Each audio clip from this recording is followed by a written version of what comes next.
So welcome everyone to the 2018 Preschool Mindfulness Summit. I'm really happy to introduce our next guest, Tammie Prince. Tammie is a head teacher in the UK. She's a blogger at her own blog, Education's Voice, which I highly recommend you check out. And she's the author of a new book that came out recently called 100 Ideas for Primary Teachers, Mindfulness in the Classroom. So welcome, Tammie. Hello, hi everyone. Thanks again for joining us. So I know you have a lot to share in this area and a lot of practical things, which I'm sure the teachers listening will be really excited to hear about. So I know you started off doing a kind of action research project about mindfulness in your school. So maybe you can just tell us how that came about, what you did, and what you found out as a result. Sure. As part of the teacher's performance management action research was one of the objectives that we all had, including myself as the principal of that school. And I decided a few years back that I would look at mindfulness in the classroom and seeing what the impact of mindfulness on children would be. And would that support what I was seeing as being more and more mental health issues with children with their anxiety and their ability to control their emotions. I knew what it did for me personally, because I had embarked on mindfulness for my own self, but I wanted to see what it was like going to be for the children and what impact it would have for them, and whether it would be something we wanted to roll out across the whole school.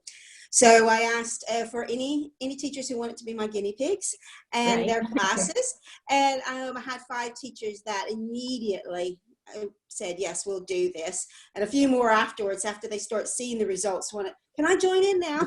Right, yeah. Which we let them, but it wasn't part of the original research. But what we looked at is we measured with regards to how the children were feeling about how happy they were at school and at home, and gave it a measure, a scale of 1 to 10. And then also looked at how often that they felt angry or upset in a day or in a week. And that was the 2 main things we were looking at. We were wanting to increase their happiness overall, but also decrease their times where they felt very anxious and mad, couldn't control their emotions. And we started by looking at different mindfulness techniques and how we can adapt them for children, the ones that we had for adults, trying to adapt them for children. And I let the teachers kind of go at it in any way that they wanted to do it. We said, I didn't give them how much time they had to do it. I just every day do some mindfulness strategies. And what I wanted them to look at was how it could become part and parcel of the day. And it's not an added extra. This is just who we are going to be. So that meant that they had to develop their own mindfulness strategies for themselves. We did that testing for over 6 weeks. So it was really short, just to see what the initial impact would be. And the impact was amazing. We had children that were saying that on the happiness scale, there were a 1 or 2, going all the way to a 9. And the number of times that they were actually anxious or getting upset about things were dropping from maybe some of them 20 times a week to maybe only 5 or 6 times a week. And with that, we then looked at the progress the children were making, and those children that had the greatest change in their own mindfulness actually make the most progress in that 6 weeks. Well, so from there we just started to really roll it out, and that's how the blog started, because the blog was there to help the teachers when they're at home prepare for the next week ahead. And that's why I started the blog. So kind of weird. Yeah. Oh, that's great. Yeah, I keep hearing on the same for myself, but I keep hearing from everyone that I'm interviewing is they started the practice themselves, and then it was like, I have to share this with everyone. Because it does make such a difference, doesn't it? So I think it's the number one thing with regards to developing mindfulness in children. If you develop your own practice, you actually have gone through the process, but also how you do things is more mindful. And because you're more mindful, you're modeling that for your children, and everything else just kind of falls into place. Exactly, exactly. That's great. Wow. So what age group were those children that you were working with? Was it across? We had children from 3 years old all the way Okay. to 11 years old. So we had a A big variety, range. Yeah. big, and that was what we wanted to see. Was it going to be more successful with different age children? Was there something there with regards to it? And we found that actually the younger the children were, the bigger the impact it was. Right. That they were taking on mindfulness strategies and using them as part of their everyday life in a far quicker rate than our older children were. Right. They weren't scared to try things that they Yeah. already have. Mindfulness has that awe and wonder to it. Yeah. And children, the younger they are, they still have that awe and wonder in Right. them. And we've just kind of enhanced that and showed them that that was good to have, and not chastise it as being something we've got to grow up and not do. Yeah, great, fantastic. So I know you believe in a whole school approach. So can you give some tips or ideas for maybe teachers or head teachers that are listening in on where can they start to implement a mindfulness program in their school, and how to get buy-in from the teachers and the parents? Yeah, I've done it in a couple of different ways. And the first, I'm in my second school now. And the first school where the action research occurred, we started it from the classroom on up. Whereas with the school I'm now in, we're doing it from more the top down. So it has been really driven by me, because my staff didn't have a lot of experience in mindfulness. So for me as a head teacher, I think that was really important to show and model that mindfulness through the whole school. And I did that through using assembly time as being kind of the kick base for it, by teaching the whole school, 300 or 400 children all at one time, different breathing techniques that they could use, using starfish hand meditation, and learning how to breathe and how that calms ourselves down, and using mindful singing, and really kind of modeling for the children, but also the adults in the room, that if I could do that with 300 or 400 children, then you can do that in your classroom with just 30 children or less. And then from there, making sure that my staff get trained and training them. For me, I was able to train them myself, but I've helped other schools train their staff in some of the really basic techniques and strategies for mindfulness, and getting them to see where they could use it in their school day, and challenging them to use that every day. Another thing is that we really had to talk about our language and that commonality of language and around mindfulness, and how we use a mindful language, because if we speak in negative terms, then children take longer to process that, and trying to look at how we talk in a more positive manner. So it was, for me, I think a really good strategy is making sure that everybody starts from the top up, from the top. Everyone does it. Teach everyone, and you bring it all the way down to dinner time staff, play leaders, whoever is they're working with the children even to after school, and giving them an opportunity to really see the impact that these kind of strategies can have. And when it comes for the parents, it's kind of that slow drip feeding. I've always done it in a way that we've started at school first, and then I started offering workshops for the parents to come in. And by that point, the children have already started going home, and they're doing some of the things that the parents like, oh, that's interesting. I've even had some parents that the children have taught them how to do different strategies, and they've taken it onto their own workplaces, whether it be a school or not. But then, that's where you got that from. And they were seeing the impact before you actually taught them the strategies. So then they start to buy into it a lot faster, because they already saw that it's working. It didn't have to think that this is just something new in it. Just another thing like that. And I love what you said earlier about you know, it really does need to be integrated throughout the day, doesn't it? Not just an extra thing that teachers are already overwhelmed with a lot of things, and you know, some people would not be happy to be like, and here's a whole extra thing that you have to do. But it is so easy to just integrate into different moments in the day, and like you said, assemblies or different activities, you can just switch them around a bit and bring that in. So I appreciate you saying that, because I think it's important for people to know that it doesn't have to be an extra thing that you add on at all. So so when you started implementing, did you have any pushback or any people that, you know, didn't really want to do it or didn't believe in it, or was it all pretty positive? I think I didn't have a lot of pushback. I've been very lucky in that sense. I know that some people have had issues with parents before, or even staff, that they think on a religious basis this is not appropriate in some way.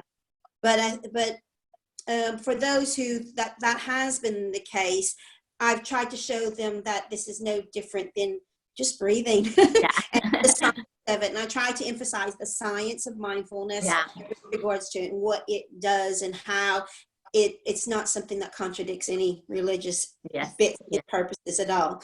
Now, you also will have some adults, though, that are so ingrained in their own mental thinking, their own mindset, that will find that, oh, that's like I said, another fad. It doesn't work for me. And that kind of thing. And I have had teachers that have been more on board than others. But what we try to show is that the more that we're doing it as a school and seeing that impact that it does have, they start to buy in a little bit more. And it's kind of like one of those times where you know, how do you boil a frog? Put them in a pot of cold water and just slowly turn up the heat. You just slowly give them the different opportunities and show them different opportunities, and they slowly take it on. Those that take it on really quickly, you can see the progress really quickly. And those take a little bit more time, but when they see the successes of others, they seem to just buy into it quite quickly. Go with the flow.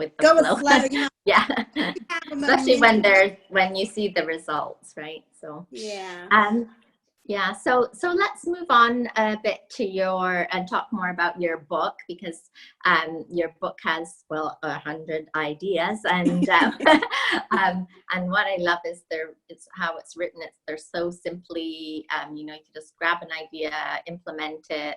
A lot of times you don't even need equipment or just minimal things, and I think teachers love these kind of books, because you know, it's the night before, you're thinking, okay, how am I going to integrate some of these things in? And you could grab that book and literally just grab ideas out of it every day. So could you share with us maybe 4 or 5 of the activities in the book that specifically would be good for nursery, reception, kindergarten age students? Sure, I've got a list here. One of the things that works quite easily is just learning and teaching them how to breathe. And there are a lot of really fun breathing techniques for little children. The older ones, they'll take on to it, but the little ones really, really love it. And it's something very simple as the snake breath, where you inhale deeply, and then when you let the air out, it's a and they really enjoy that kind of thing. So there's the snake breathing, there's the bubble breathing, where they pretend they're blowing bubbles, you know, like the bubble wands, and you really make it a whole big show. This is the moment that they're in, and we're going to blow these bubbles and using that imagination. But what you're really doing is getting them to take some really deep breaths and really blowing all that air out, lowering the cortisol in the brains and relaxing them and helping them to feel better. There's also the birthday cake breath, where you're holding on to that big birthday cake and you're going to blow out all of those candles, and that deep breath in and making sure they blow them all out. And you're like, oh, they're not all out yet. And blowing them all out again. So teaching children the basic techniques of deep Yeah. breathing is the key to almost all of a lot of the mindfulness Yeah. strategies that we use. Yeah. Another one is that I really like using with this age is around Play-Doh. You know, what early years room doesn't have Play-Doh? Yeah. You know, at the ready, you got to have that Play-Doh. And there's lots of different ways and strategies of using that Play-Doh. One of the things that I like to do is the beginning of children being able to do a body scan. Sometimes it's really hard to do a body scan meditation where they're thinking about their whole body through. So we like to use is the Play-Doh at first, and it's about just the squishing and relaxing of that Play-Doh. You know, having that Play-Doh in their hand and getting them to smell it, to feel it, to touch it, see how it feels, but then getting them to take deep breaths and then really squishing it through. And when that tightening of those muscles and then relaxing is the beginning of a very mindful meditation that they'll be able to do later on in their life. But if they're feeling angry, you know, squish that hard. And then when they relax it, that whole adrenaline I love that. Yeah, that's a great one. It's a really good one. And letting them just, you know, play and mush it and about, which is quite interesting. I also like taking it and having them children make mandalas with it. So you take it, make it into a round and give them all the different little beads and seeds and getting them to create their own mandala to focus on, and just that whole concentration on that one moment, just focusing on creating their own little mandala and what each little bit has to do with it is another one of those times where you just relaxing and allowing them to be one with themselves and in the present. Another one I really like doing is, and the children do take to it, is guided meditation. And there's a lot of guided meditations you can find on YouTube for free. Now, what you have to look for, though, is that for this age group, we're looking at stories. And what child doesn't like a good story? But that closing their eyes and then imagining this new world helps them to begin that the more adult-like meditation that they'll come into as they get older. But just being that breathing and being in that moment of that story has a really common effect on the children. And then the one that my children just love above all, and that doesn't matter what age group it is, it's the starfish hand meditation. Oh yeah, can you show that? It is the inhaling as you go up the finger and exhaling as you go down the finger, and inhaling and getting the children just to focus on how they feeling the breath and coming through their nose, and the feel of their fingers touching each other, going slowly, inhaling and exhaling. And it's probably one of the strategies that we see our youngest of our children doing without any prompting most quickly. You know, if they're outside and they're playing and someone comes in and they takes their toy or whatever they're doing away from them, I can see the children just and out comes the hand and they start breathing and really considering that I need to be calm before I go and say, they're taking my toy. That's beautiful.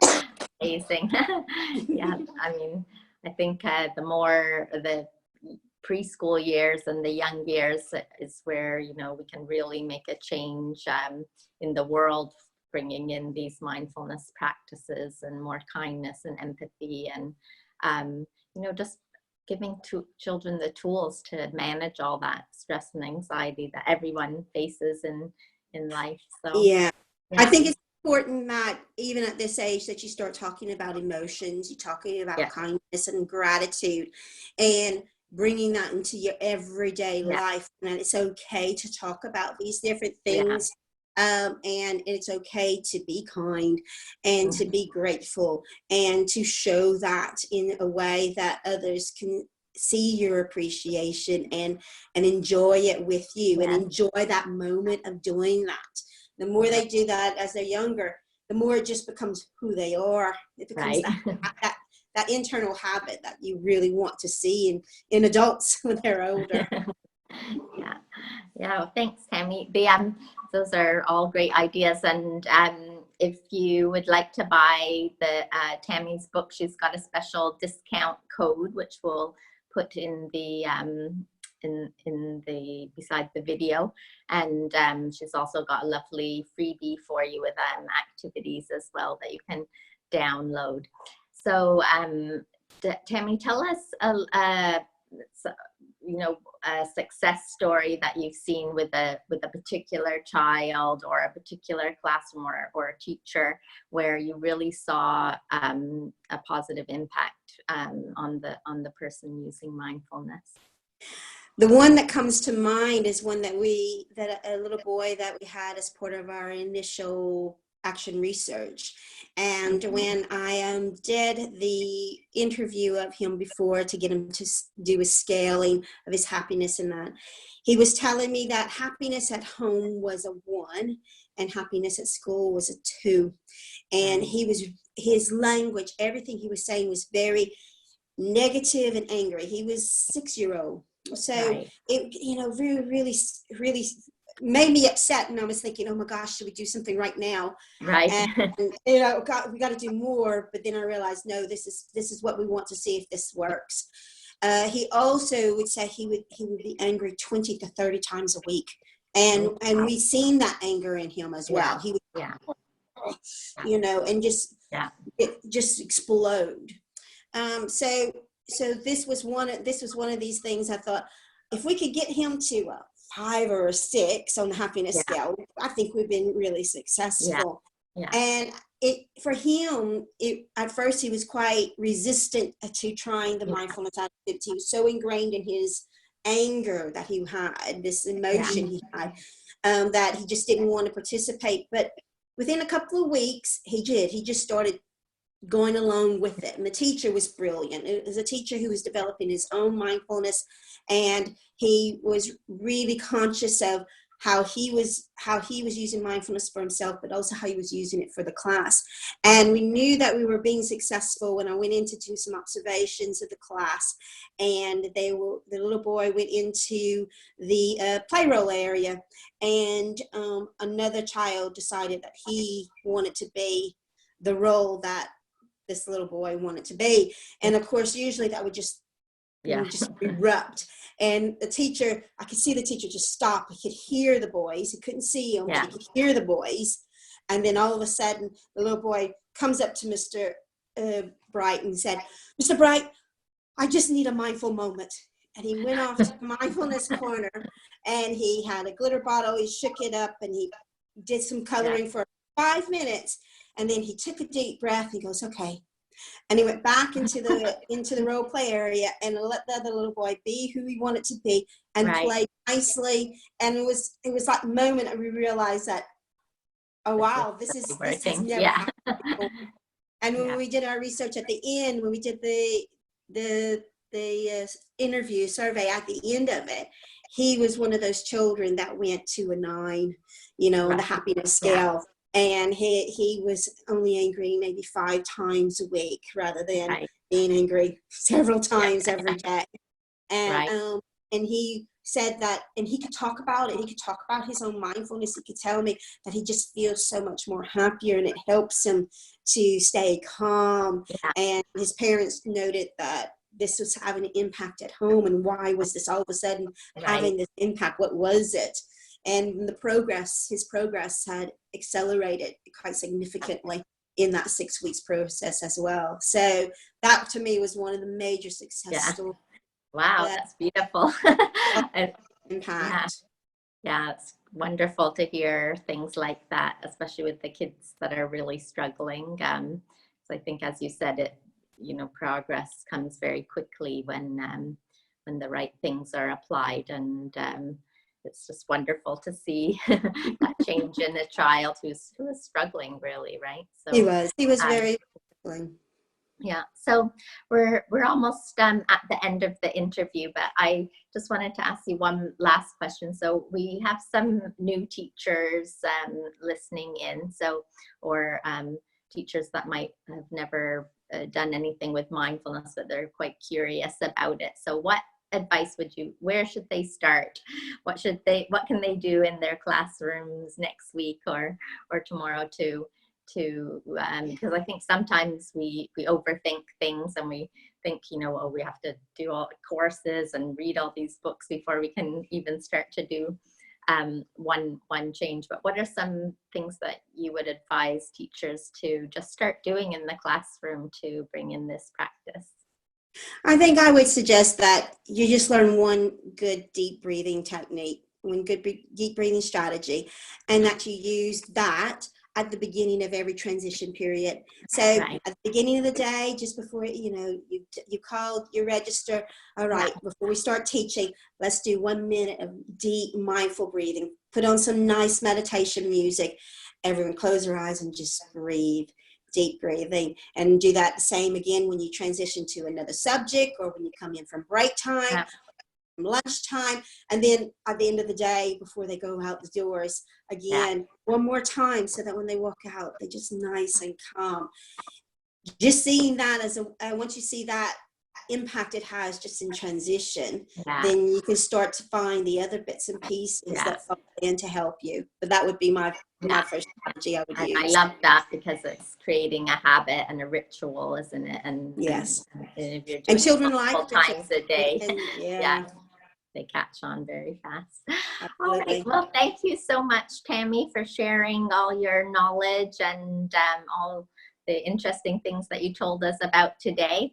As I mentioned before, Tammie's book is really useful. I think it's the kind of book teachers like, where you can just open it up and there's so many different practical activities in there. So look out for the discount code for that. And just want to say thank you again for joining us on the Preschool Mindfulness Summit. Thank you, Tammie. Thank you for inviting me, and good luck to everyone. Thank you.